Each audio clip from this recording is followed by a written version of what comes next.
Asante. Thank you very much. Nairobi United hoye.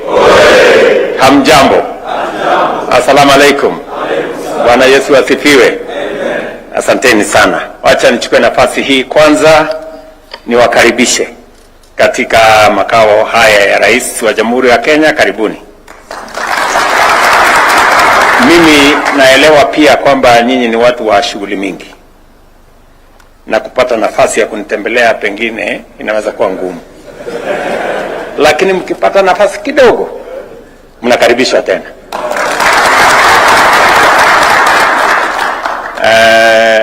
Kwanza mimi nataka niseme pongezi, congratulations.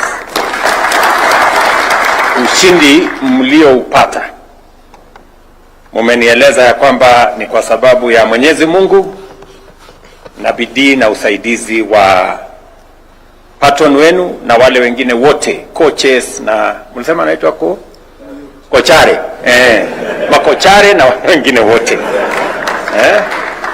Na leo hapa tumekuja kusherehekea ushindi wenu, and I want to say in a very very special way to Team Nairobi United, congratulations.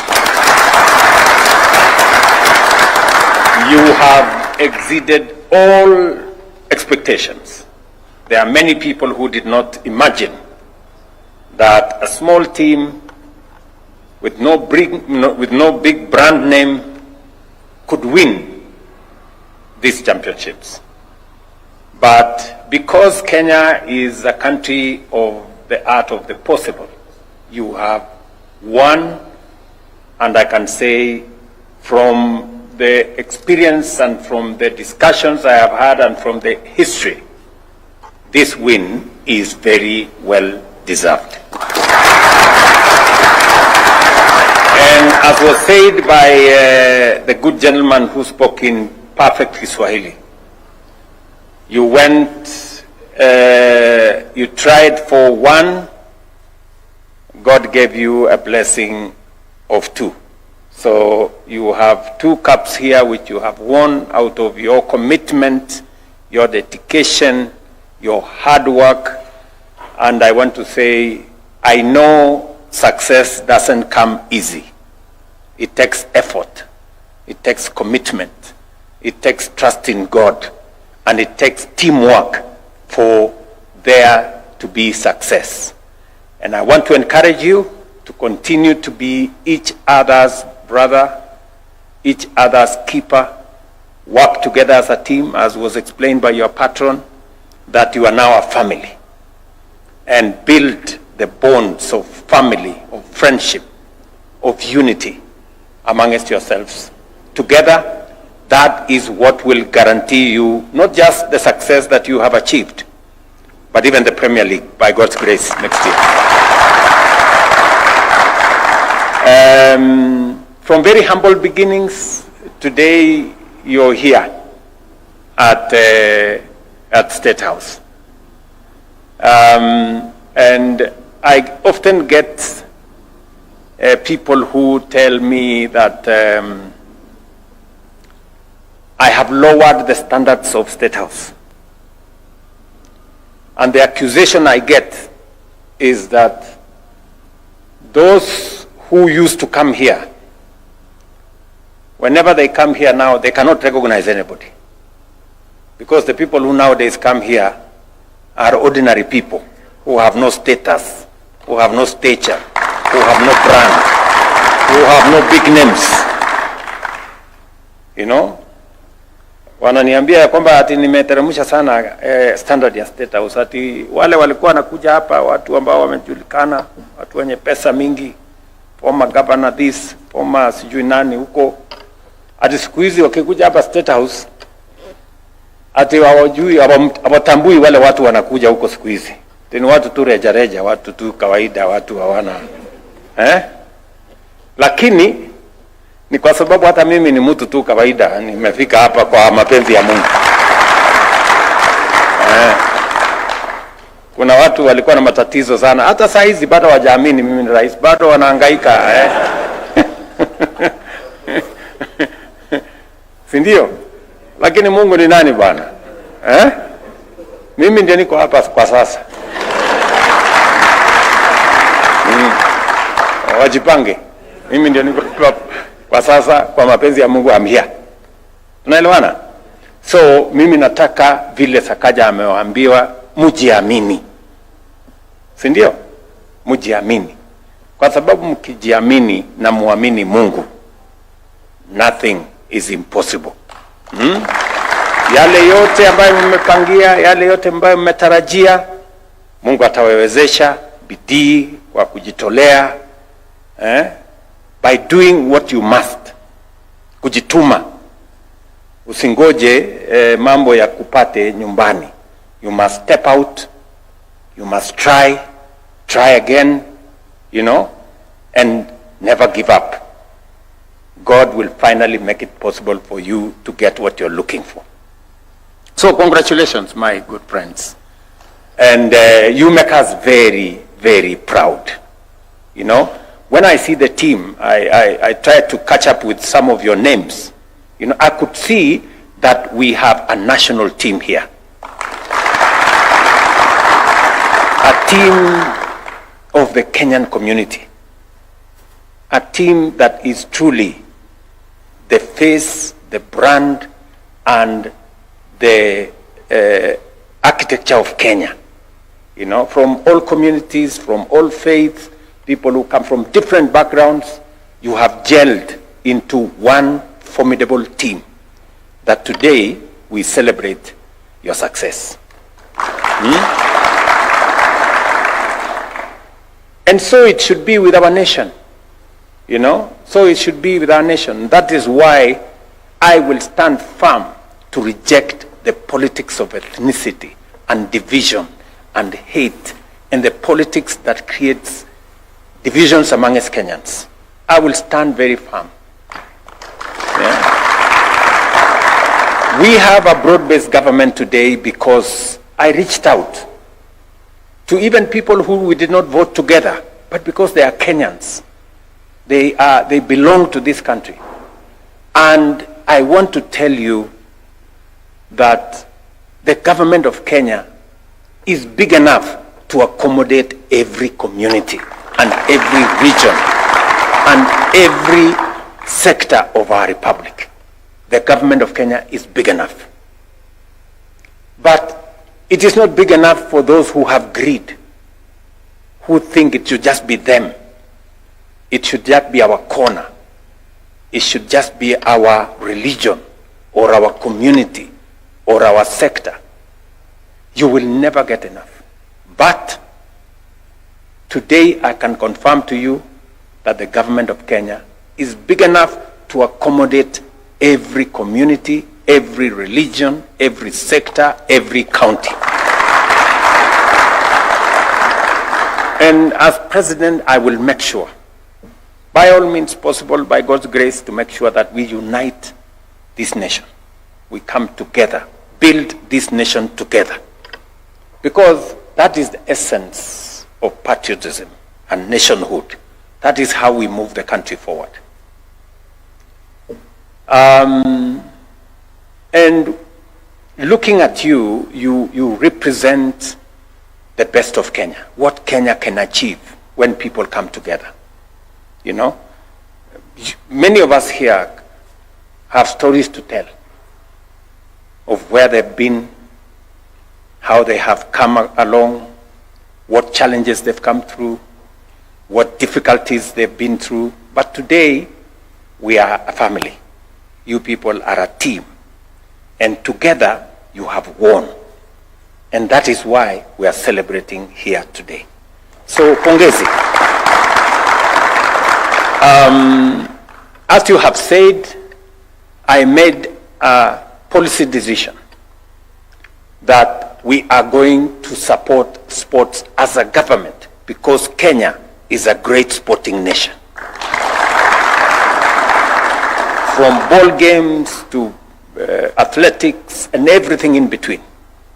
And that is why I made the decision that the sports fund is not going to be used to fund anything else as was happening in the past. it will just concentrate on sports. And it is the reason why we are doing more for our sportsmen. We are looking at better avenues to resource, to reward, and to build infrastructure for our sportsmen and women. Today, I can proudly announce to you that the last time we built an international stadium in Kenya is 40 years ago, in 1984. Now, we are building a 35 billion shilling stadium right here in Jamhuri. And by the way, it's going to be ready by December. So, mujipange, ndio muwe wa kwanza wa kucheza pale. And it's going to be the largest stadium we have in Kenya. Football only stadium. Yeah? Football only stadium here in Jamhuri. So, 60,000 seater stadium. And it's not just that stadium. We are, as you know, we are building a stadium in Kakamega. We've just completed one in Bungoma. We are building a stadium in Ruringu in Nyeri. We've completed renovations so that we can hand over the stadium in Meru. We have one in Tharaka Nithi. We are now completing the stadium in Moyale.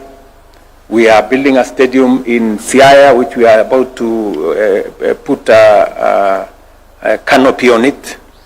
And on and on and on and on. And we are building another 35 sports academies where we are going to have different ball games and sports in those sports academies that come with us a little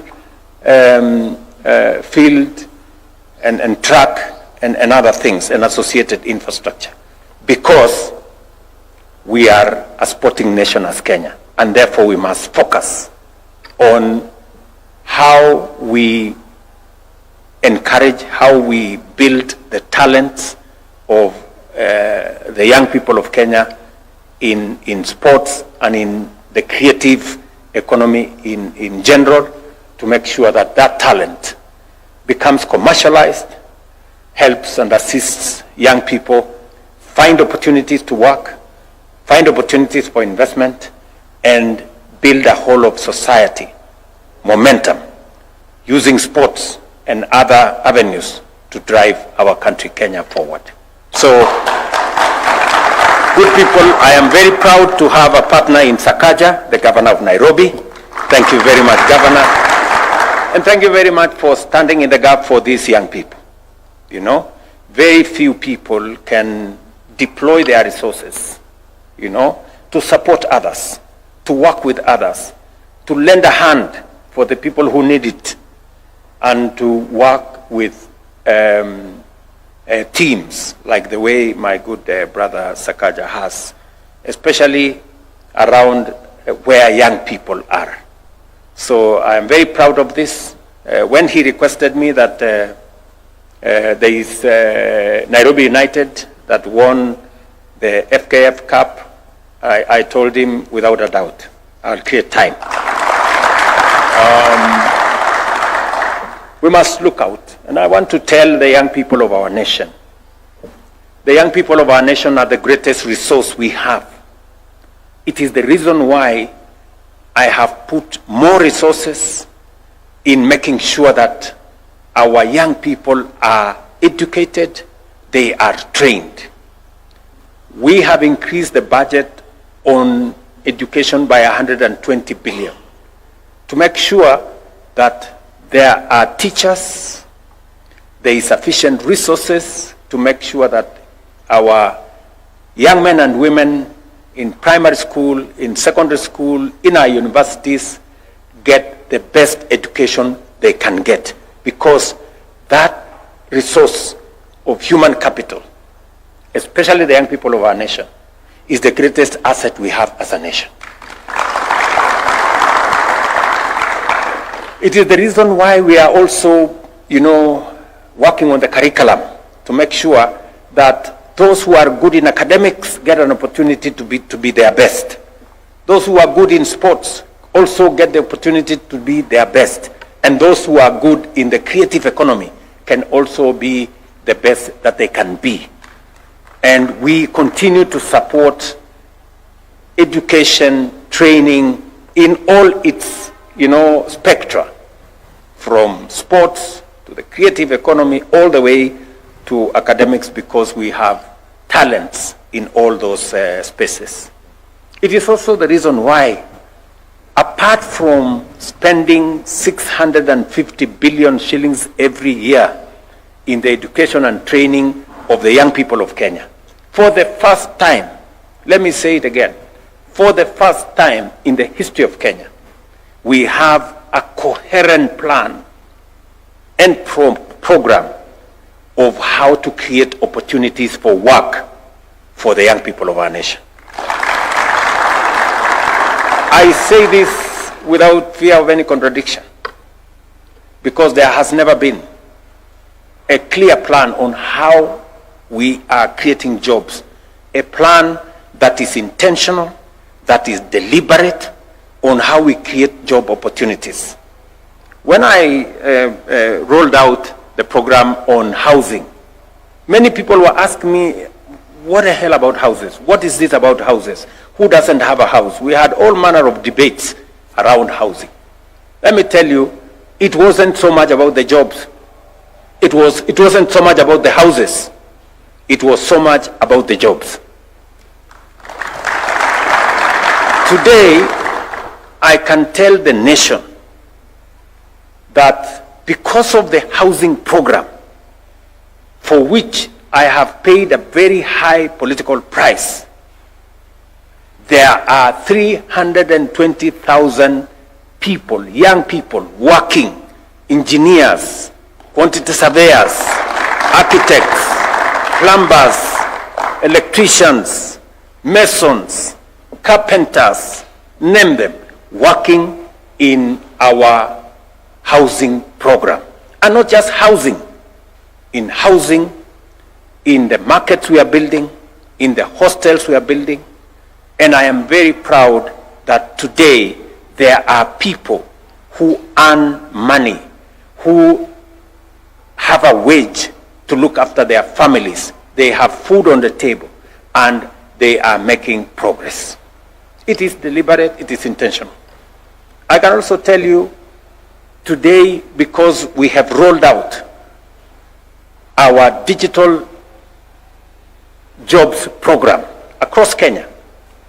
I was in Ruiru the other day at the Tattoo City, where CCI has given opportunities to 5,000 people, young people in one building, to earn money, to have a job. And they are on and on and on.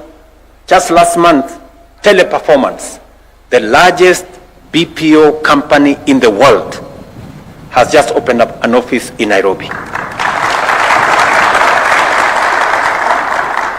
And it is because of our intentional and deliberate plan to create jobs for young people in the country, because we cannot spend 650 billion every year to educate our young people and train them if we don't have a commensurate plan on what they do when they get out of school. I can now tell you that we have close to 180,000 young people working on the digital jobs platform. And that platform is growing. We are now expanding it to every ward, in every constituency, in every county in the Republic of Kenya, because we can create more jobs. We can create more commerce. We can do more enterprise and more business using our digital jobs platform. And we are doing it intentionally. We were supplying internet, or fiber optic for that matter, using cables before. It took long, more expensive, but we have now developed a different way of deploying fiber optic around Kenya, using the transmission lines of Kenya Power. we are doing more, we are doing better, we are doing faster. And it is my intention that every ward in Kenya will have an ICT hub where between 300 and 500 young people can monetize their talents, can earn money, can do business, can have a job working for companies in Kenya, companies outside Kenya, because we need the young people of Kenya engaged. I can also tell you today proudly that we have streamlined our export of labor strategy. We have streamlined the program of Kenyans being able to work outside Kenya. And it's not just working outside Kenya. Ask any global company, they will tell you the best human capital, the best global workforce is the Kenyan workforce. That is why you find Kenyans everywhere. In every capital in our continent, in every major city globally, you have Kenyans because we have the best human capital. Less supervision, very hardworking, good English, very disciplined. That is what defines our nation. And I can tell you today that we have streamlined the space around National Employment Authority. We have removed the crooked people who are taking money away from young people and taking them to do odd jobs. We have removed all the bad behavior in that space. We have signed bilateral labor agreements to guarantee that every Kenyan who goes to work outside Kenya is safe and does the job for which they applied. And as a result, for the last 2 years, and those who are asking, they want to know the names, they can go to National Employment Authority. For the last 2 years, we have placed 400,000 Kenyans in different parts of the world to work, earn money, and repatriate that money to come back home. And my intention is to make sure that 1 million Kenyans in the next 2 to 3 years will be working outside Kenya. Because we are a global workforce. We have the talent, we have the knowledge, we have the expertise that we can deploy to grow our nation. And the good news, do you know how much money Kenyans working outside Kenya send home to Kenya every year? Now it's going to be, by this year, $5 billion.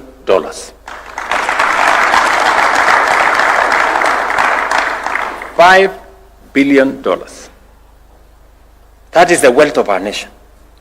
That is the talent. That is the effort. That is the expertise of our Kenyan people. And therefore, it breaks my heart when people who have no plan for the young people of our nation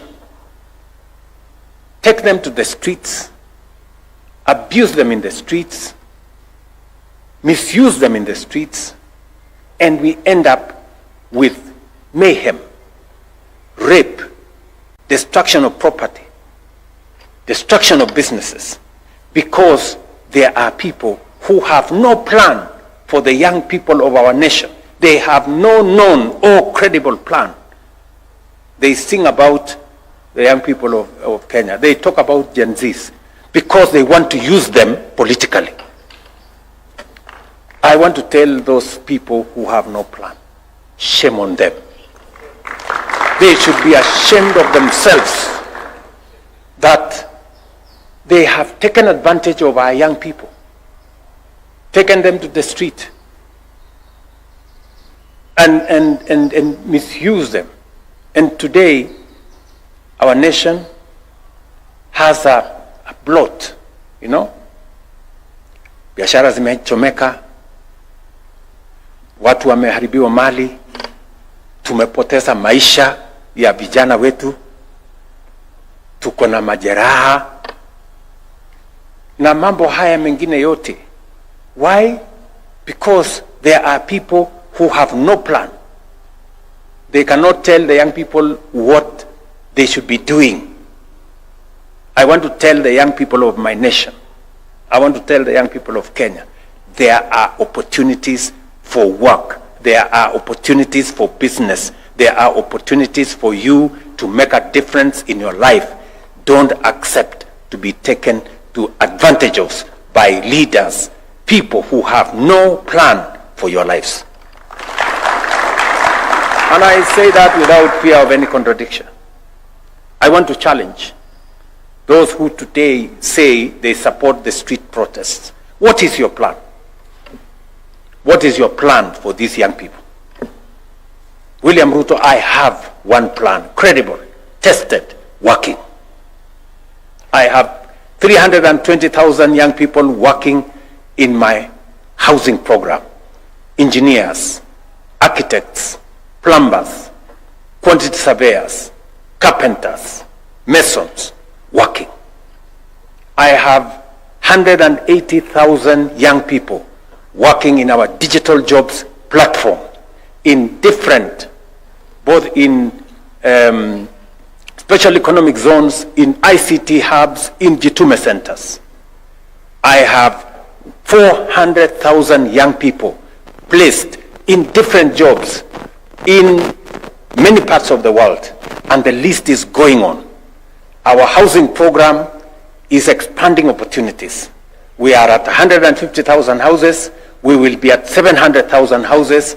We are at 320 jobs today. We are going towards 1 million jobs in the next 2-3 years. And so is the space around digital jobs. And so is our export of labor. What is your plan, you people who are taking our young people to the street? Tulizane ukweli? Yes.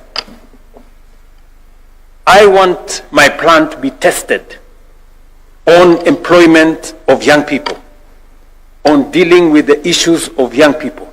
I want my plan to be tested against that of my competitors. Yeah? Because they don't have a plan. If you ask them, they don't have a plan. They will tell you kasongo, oh, sijui nini, nothing. Sijui kama naelewana. Tuko pamoja? And so, I want to say this, and I'm very proud to be in the middle of young people. People wamejituma, you know? People who have come from different backgrounds, gone through difficulties, they've gone through challenges, but they've stayed focused. They've stayed on course. And today, we are celebrating Nairobi United.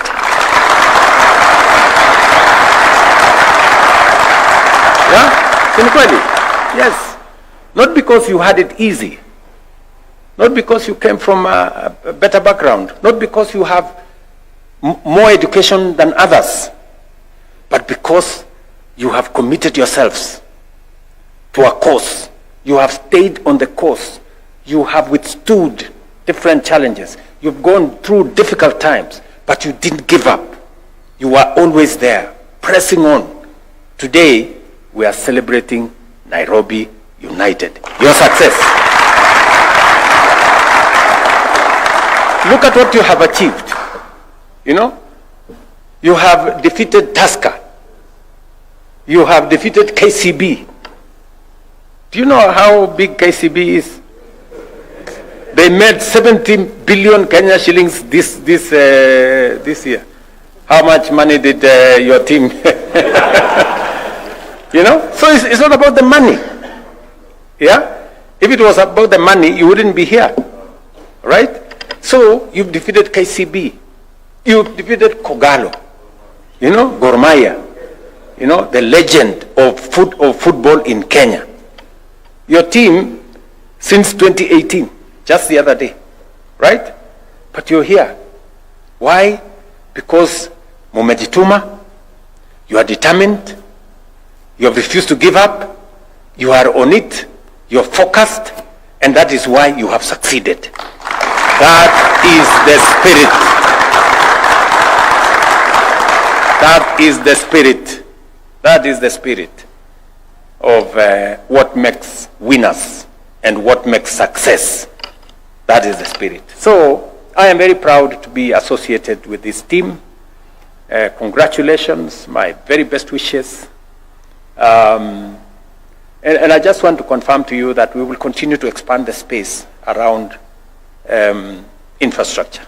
You know, the other day I saw some of the criminals.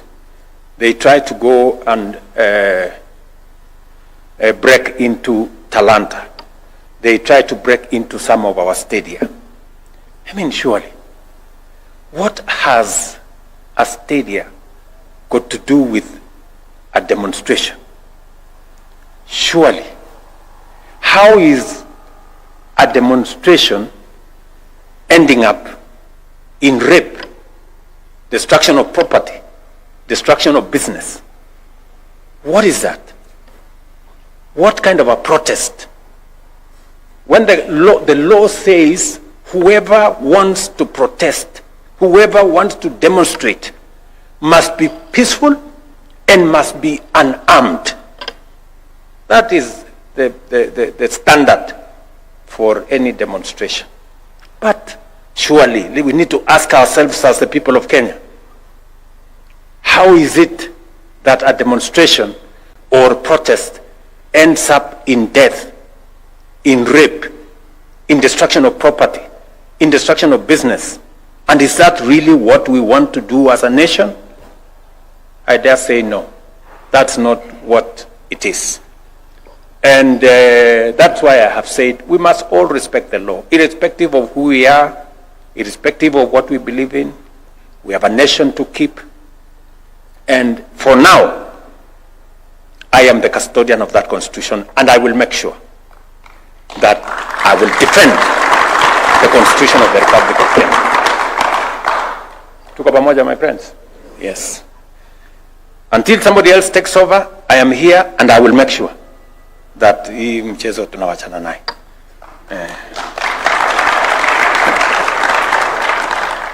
So the bus.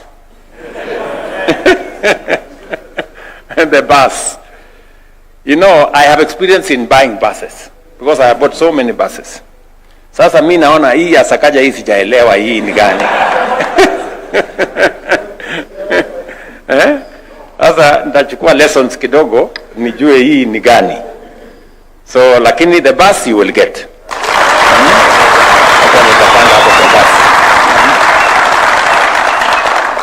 Unajua biashara kubwa mimi nafanya, mimi ni nauza mayai. Uko na group inafanya hiyo Uko kwangu at the farm, if you come, I'm a chicken farmer and I'm very proud of it, by the way. I'm very proud. It's the best business that I have. Kuuza mayai. So, na iko na biashara. Iko na pesa. Niwaambie. Ukitaka tips naweza kuwapatia.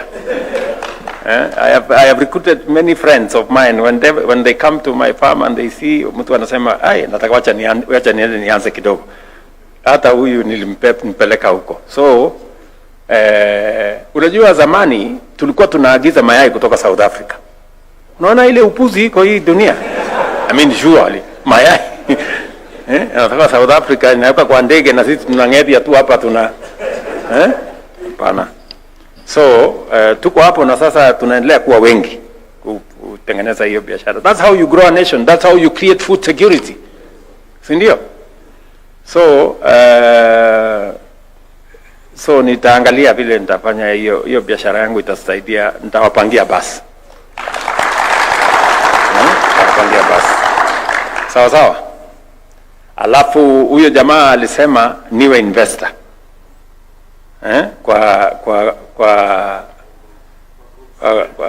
Kwa group zenu 5, okay? So lakini hamjanipatia investment plan. Mko nayo mpaka dividends. Haya. Basi nitatafuta milioni 10 niweke kwa hiyo biashara.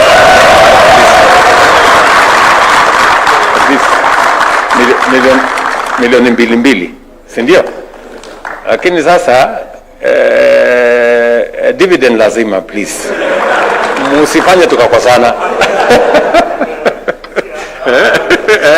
Waeleze vizuri. Na niko na askari wengi mkiniletea na naweza kuwaletea noma sana. Sawa. So tutafanya hivyo alafu tutapangana. Sawa sawa boss. Very good Bwana Maina. Alafu ile mambo ingine nafikiri Sakaja atasort. Tanieleza. Nimekubali mimi nafanya kazi na governor wetu hapa, tuko na it's doing a wonderful job. Mpigeni makofi. Tunashughulika na mambo ya barabara za Nairobi. I have already cleared Bwana Sakaja from next week tutengeneze barabara. Zingine barabara zilikuwa zimekwama hapa. You can now see the constructions are going on around the city of Nairobi because vile governor anasema lazima Nairobi work, it must work. Na haiwezi kuwork kama hakuna barabara ya kupitia. So namshughulikia kumsaidia kupanga mambo ya barabara. Vile vile niko na mradi mkubwa. Unajua hapa Nairobi tuko na Nairobi River. Hii Nairobi River imekuwa sio river, ni Nairobi sewage. Sababu badala ya river ile inateremka huko sio maji, ni uchafu, ni oils imewekwa huko ndani, ni maji taka iko kule ndani. And I committed myself that Nairobi being the United Nations Environmental Program headquarters, meaning that Nairobi is the capital of environment globally, or the global capital of environment, we must make Nairobi clean. So governor anashughulika na kupanga vile tutaokota takataka tumalizane nayo, and I am supporting him. Lakini nilimwambia Nairobi River mimi nitakusaidia, nitaosha Nairobi River. So I have started the program. Mutaona vile Nairobi River itabadilika. Sikimi na nimesema by tarehe 15 January 2027 I will have finished hiyo kazi. So mutaona saizi Nairobi hapa we are cleaning the nini, tutaweka gabion vizuri, tutaweka maji mpaka iwe maji ya Nairobi River it will be clean. Na tuweke samaki huko ndani na ikae sawa sawa, and alongside it tutajenga pia social housing infrastructure, tutaweka mahali ya vijana kucheza mpira, tutaweka mahali ya recreation, tutaweka footpaths ya kutembea, so that we can have a city. It is one of the commitments that I have made so that we can change the course of our city and make Nairobi work. Sindio? So inaanza kule karibu Kikuyu all the way mpaka Ruai. So that program is going on, and already I am mobilizing. We already have 20,000 young people working there. From next week or the week after we are adding another 20,000 kufanya hiyo kazi hapa tu Nairobi, just to make sure that we clean up the city, we change the face of Nairobi, and we take it forward. Tunaelewana my friends? So unajua transformation ya nchi sio kazi rahisi. Ni kama kuzalisha mtoto. Iko makelele, zingine mama kujifungua iko nduru mingi, mimi nasikianga tu wa mama. So ndio hii kelele ya hapa saa zingine ni kwa sababu driving transformation is not easy. But without transformation you achieve nothing. You get stuck, you mark time, and you go backward sometimes.